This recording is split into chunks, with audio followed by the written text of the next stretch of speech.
Hi guys, it's Kasim. I hope you're well. As you've seen from the title of this video, I want to have a look at this topic and reflect and just share some thoughts with you on this topic of why do boys and men struggle so much to express their emotions. 2 days ago, I was listening to a gentleman online. So basically, one of the things that I like to do is that I like to listen to stories of people who are very different from me, especially people who are talking about experiences that they've had. And part of the reason why I do that is because it helps me expand my point of reference. So point of reference is that in my first book, which I wrote, which was all about conditioning, one of the things that I put in that book is that there are two truths. There is a truth and then there is the truth. So a truth is essentially how I see the world. So for example, a truth is based on where I've been brought up, what I've learned. So for example, if I, as Kasim, when I was born, was taken to Japan and I was raised in Japan, my culture would be the Japanese culture. My language will be whatever language that I'll be speaking in Japan.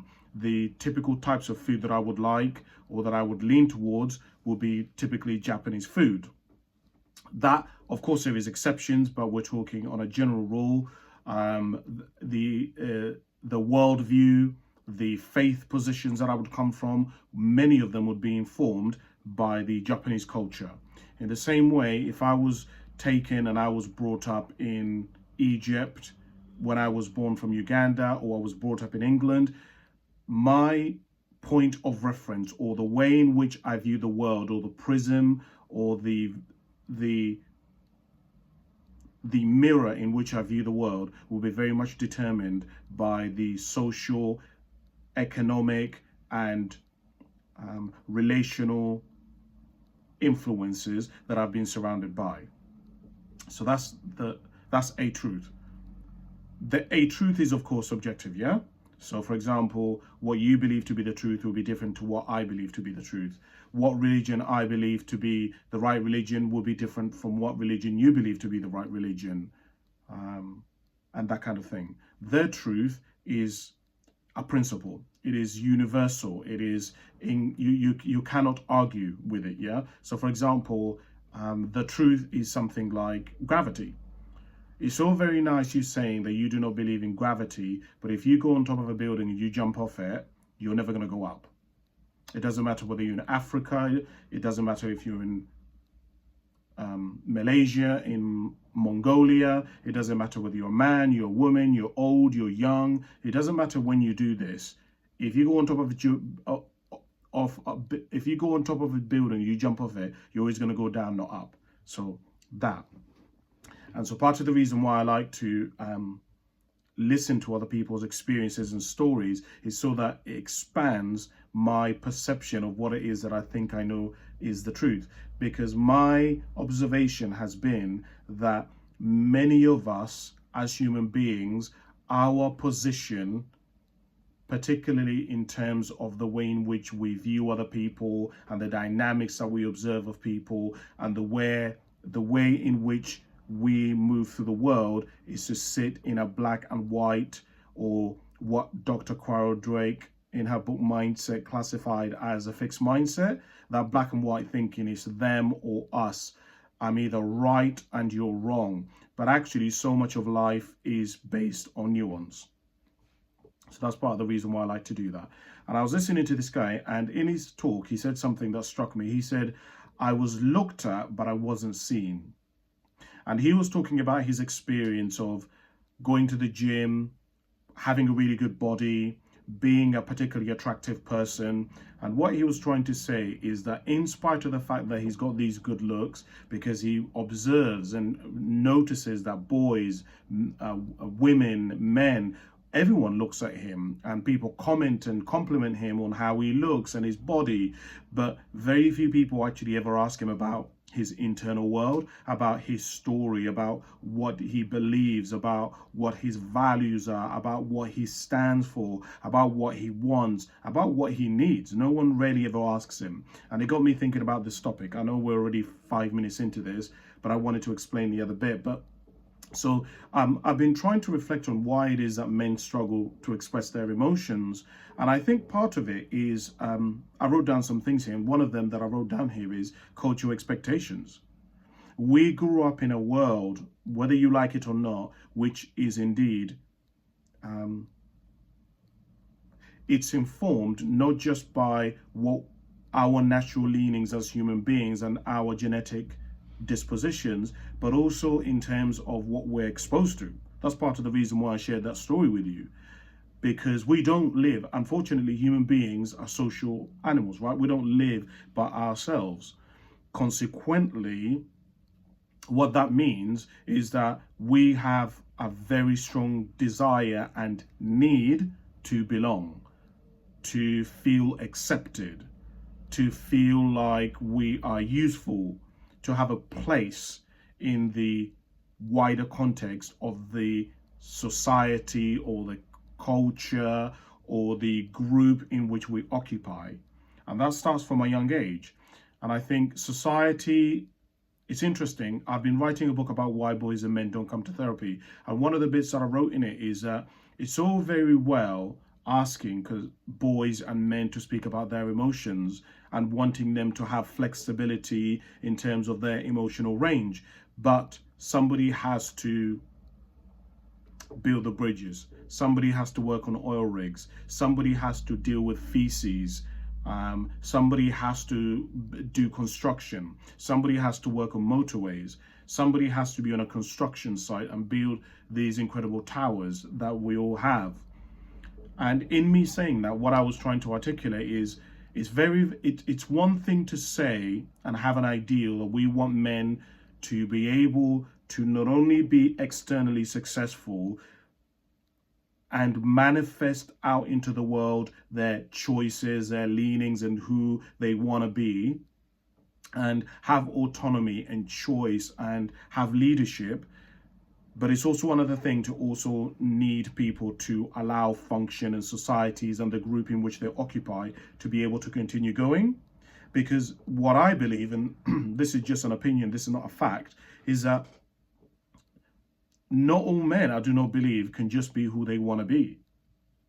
It's the same in the same way that if there are many women who ideally do not want to have children. You know, many people forget that one of the most dangerous things and one of the most traumatic things actually physically and psychologically for women, and what puts women at risk of death most, is childbirth. And there are many women who don't want to give birth. They don't want to have children, not because they don't want to have children, but because of the danger that it poses to their life. And it's interesting because if all women in the world were to say that they don't want to have children and that was their choice, then you would have a serious issue on the planet, right? You'd have a serious issue in terms of, if you have men who want to have children but the women don't, then what do you do, right? And so you know when you look at the example, for example, that didn't even make sense, but when you look at the example of the law and the legislation around parental responsibility in the UK, as a general rule, society believes that a mother is more important on the early development of a child than the father. Consequently, the way in which the law and systems are set up, for example, in terms of parental leave, is set up with women having the ability to take up to 9 months of maternity leave, whereas a man has about 2 or 3 weeks. And in that systematic setup, it automatically leads to a certain way of being. And in the same way, when boys are growing up, they will hear a lot of things. In fact, one of the second things that I put down here, as to why boys and men struggle with their emotions is the fear of judgment and shame. And why I link that is because when boys are growing up, they are shamed a lot. They're shamed for acting girly, acting feminine. Yesterday, I was writing in a journal that one of the problems that black gay feminine men have is that even amongst the gay culture, which is a group of people who've been subjugated and who are a minority group and who have faced a lot of oppression, even amongst that group, you still have people. The fear of vulnerability and feminism and anything that is seen as weak, which to many people, femininity, vulnerability, flexibility of expression of the self, all of those for many in society, in cultures, are seen as threat. And even in the girl culture, there are a lot of black men who are feminine who are not seen as equal value to, for example, a masculine black man or a masculine white man, gay white man. So part of that is that there is, and why boys and men struggle to express their emotions, I think, is that fear of shaming, but also the fear of judgment and just fear in itself. As I talked about earlier on, about being abandoned, about being rejected, about being cast out. So many, part of the reason why we have an issue, and I'm using this example because it's sort of a good illustration of this, but part of the reason why, in terms of the expression of the self and the expression of internal words, many people struggle with coming out so that they can be who they want to be and manifest in the world and be able to connect and have intimacy and form friendships, is because they are scared of what's going to happen if they come out. They're scared, of the fact that, are they going to be cast out by their family? Are they going to be judged? And all of that is to do with the self. And when you look at, systematically, you look at institutions such as religion, such as workplaces, all of them are set up in, many of them, not all of them, many of them are set up in such a way that they do not encourage the men and boys to express the self, to express who they are. It's interesting, even in things like the dress code. We have dress codes. Many workplaces have, and even the schooling system have uniforms. You have to dress in a certain way, which I understand, of course. But all of that in itself signals to boys and men that there is a code, there are rules, there's a way of being. And if you do not fit in that, then you are cast out. You're not part of the group. You're not part of that. You know, when boys are growing up, they're told things like, let girls go first. Boys don't cry. Crying is for girls. Boys don't have nail polish. Boys don't like pink. Boys don't eat vegan food and vegetables. They eat meat. And I know some of this stuff may be obvious and almost ridiculous, but children pick it up. It's so embedded in societies and cultures that it's very difficult for people to for boys and men to come out from it.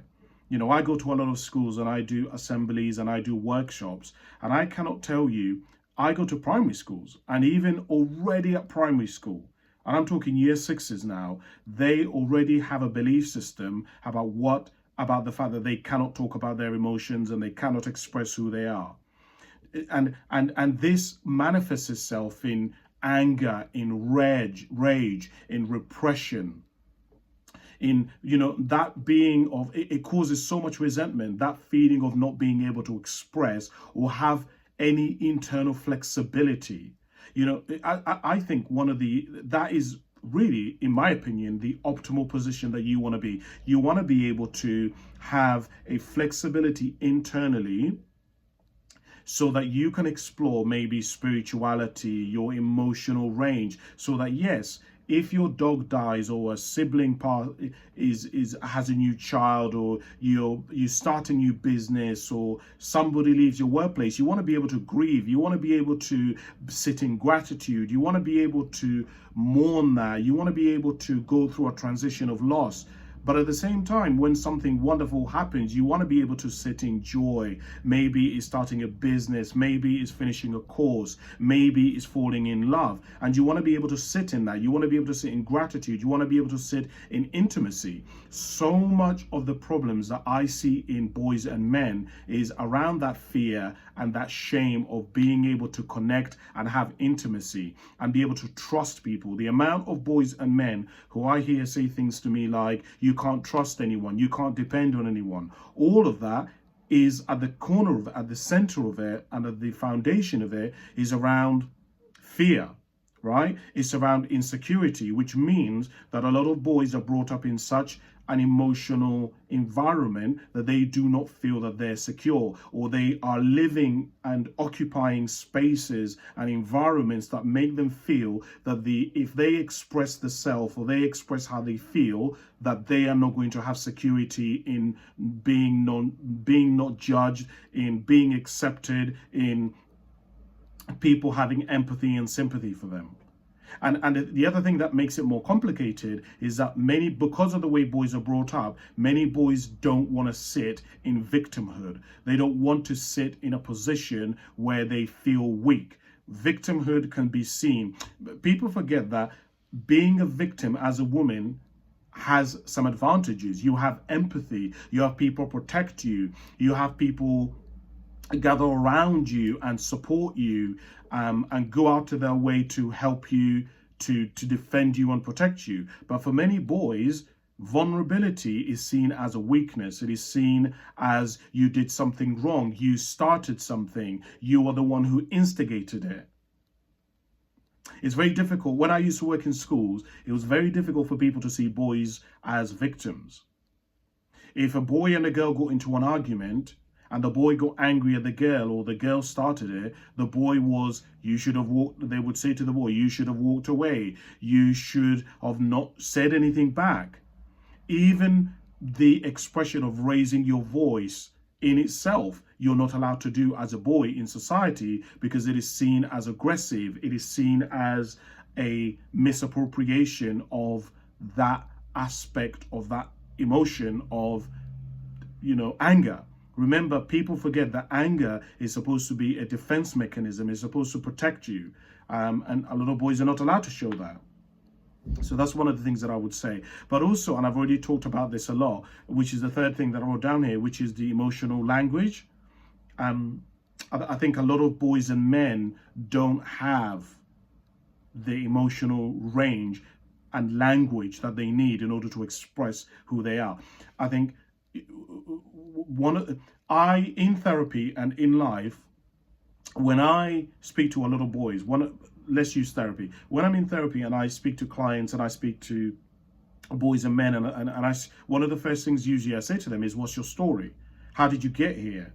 And it's so fascinating having male and female clients and seeing how difficult boys find it in order to find a narrative. I don't know if you've observed this, but one of the things that's evident with human beings is that we like narratives, we like stories. Our life is usually told through a story or a narrative of some kind. And when you speak to boys versus girls in therapy, it becomes very evident that the girls have a lot more range. They have a lot more, they can find the words to articulate what they're feeling, what's coming up for them, what they're struggling with. They have this ability to see it from a lot of different angles and to tell a really convincing story. Whereas boys find it really challenging. They find it really difficult to be able to articulate that without seeing and being seen as a perpetrator. Yeah, in fact, as I'm saying this, one of the things that I've observed, I'm reflecting on the fact that what I've observed is that part of why boys find it difficult to express what they've gone through is because in order to express what you've gone through, you have to sit in victimhood many times. You have to admit that you are imperfect, that you can be tarnished, that you can be damaged, that people can exploit you, that you can be violated. And in order to admit that, you have to you have to accept that you're imperfect, and you have to sit in that victimhood, and boys don't want to sit there. In fact, one of the things that I hear a lot from boys is, why are we talking about the past? Why do you want to know what happened to me when I was younger? Why do you want to know what's led me here? Can we not just talk about my anger? Can we not just talk about where I want to go? Can we not just talk about what I'm struggling with? And I always have to express to boys that, yes, but that's just putting a plaster on the issue. You really kind of need to go backwards so that you can look at where you're at today and whether it's helping you get to where you want to get to, and if it's in the right direction. When I wrote my book, How to Set Goals, the 6 steps, the six-step noble way to get what you want, in the first step that I wrote in that book is story. And the reason why I wrote story is because I was trying to articulate to people that before you can really move forward in your life, you need to take an inventory. You need to actually take a stock, reflect. You need to be introspective. You need to stop and ask, where have you been? How did you get here? Is it working? What is working? What are your strengths? What are some things that you found out really work? And then have you leaned into those? Have you amplified those?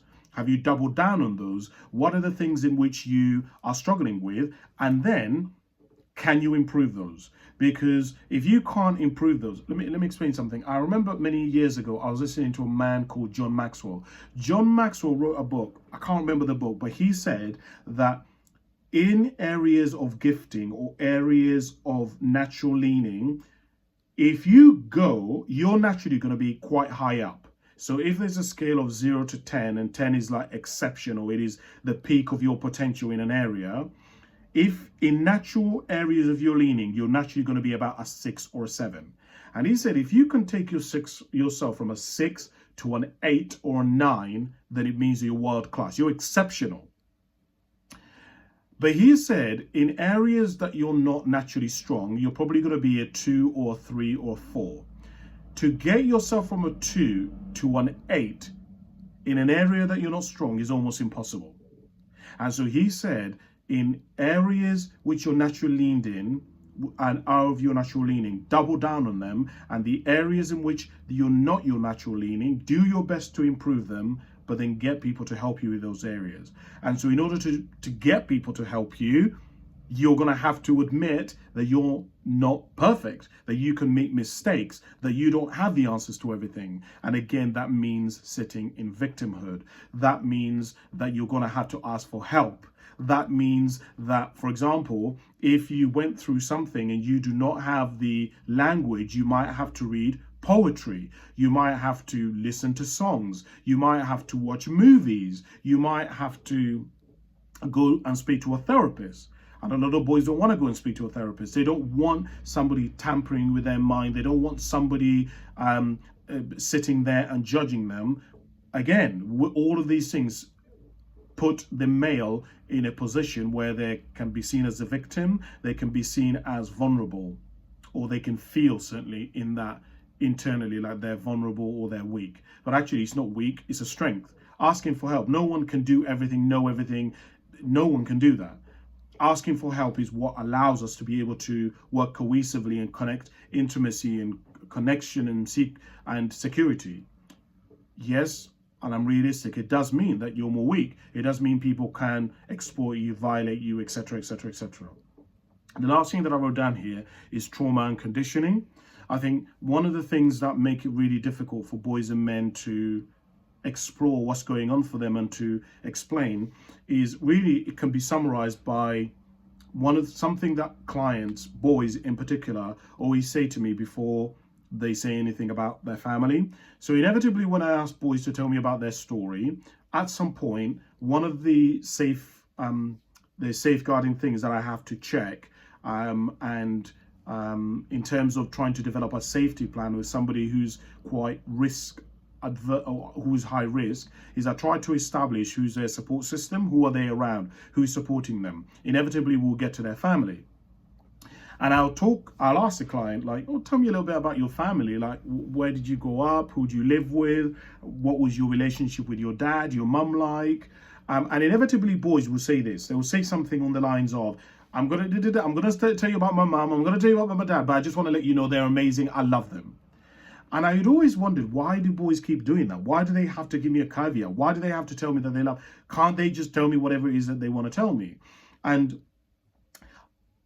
society has brought boys up to believe so much in loyalty, to believe so much in family, that anything that could split a family up or that could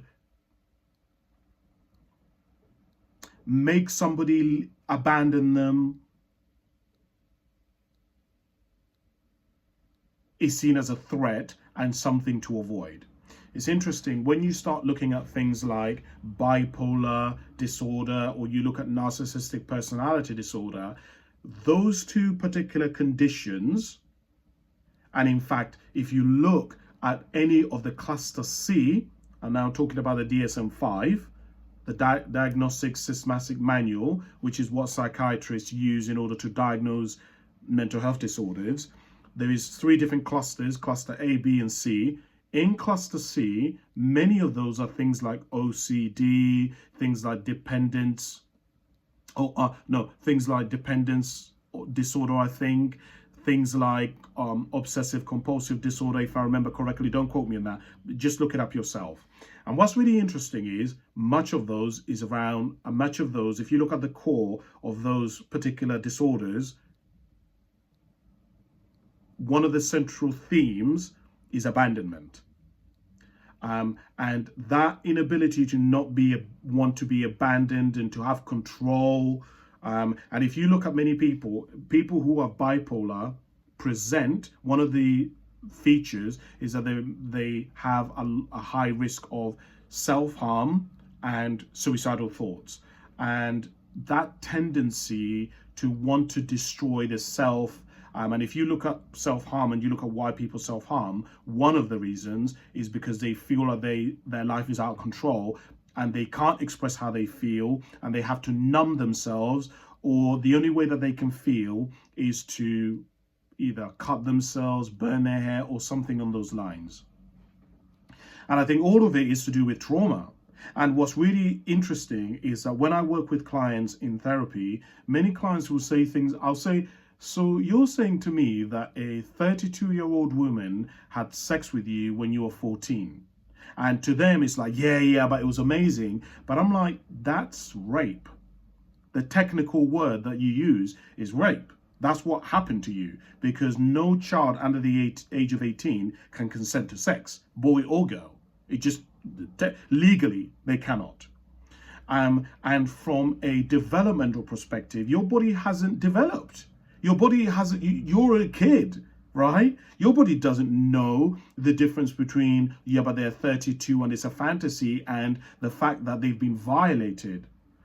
And so you have this issue which is why I believe very much in things like somatic therapy, because a lot of boys, the way in which they believe, and men, the way in which they believe that they express what they feel or what they know is through material success. If I have a car, if I have a house, if I have a wife, then those are manifestations of what is true. And it is part of it. But actually, one of the biggest indicators of how we feel is through our ability to express it in different forms, whether that is through our body. Sometimes you don't even need to hear somebody say a single word. You don't even need to know what their life is like, what they do or anything. All you have to do is be in their presence.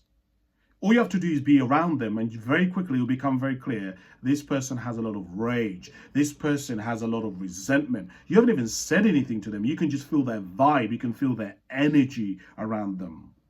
And I don't know if that makes sense. So that's kind of it. I wrote down a couple of things here that may be useful for you in case you're thinking, well, what do I do? I say number one, just start small. You may start off by journaling. You may start off by going to see a psychologist or a counselor, going to see your GP. You may start off by maybe just writing a song, writing a rap, which will help you, which is the second thing here, which is to learn the language of emotions. Maybe look up words that express how people feel: anger, resentment, shame, joy, happiness, rage. Look these words up and look up what they actually mean and how they can look like. Where do they feel? Explore where they feel in the body. Where does anger sit in my body? What, like, from a from a chemical standpoint, what is released? What chemicals are released when I am happy? You know, looking up things like endorphins, serotonin, dopamine. What are the rules of testosterone? How do those affect me? That's a good place to start. And of course, I wrote down here the third thing is to seek help. Speak to a counselor. Speak to your mom, dad. Basically, speak to someone who, in counseling, there are 3 conditions that a man called Rogers is really famous for, which is speak to people who are non-judgmental, who have empathy for you, and speak to people who will have unconditional authenticity and unconditional positive regard. They're going to just speak to you as themselves, and they're going to judge you. They're not going to try to fix you. They're not going to try to give you solutions. They're just going to listen to you. Find those people. Those people do exist. I'm one of those people. I do that for people. It doesn't mean that they're not going to be rare or difficult to find, but my point is that these people do exist, and ironically, you're probably one of those people yourself. You do it for other people.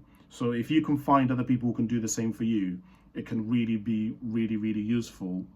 That's where, obviously, I haven't like given the full range of the reasons, but those are some of the reasons why I wrote down. I don't know whether you agree or you disagree, or what your thoughts are, but it'd be interesting. Comment below or talk about your own experiences. It'd be interesting to hear from you. Thanks for listening. Bye for now.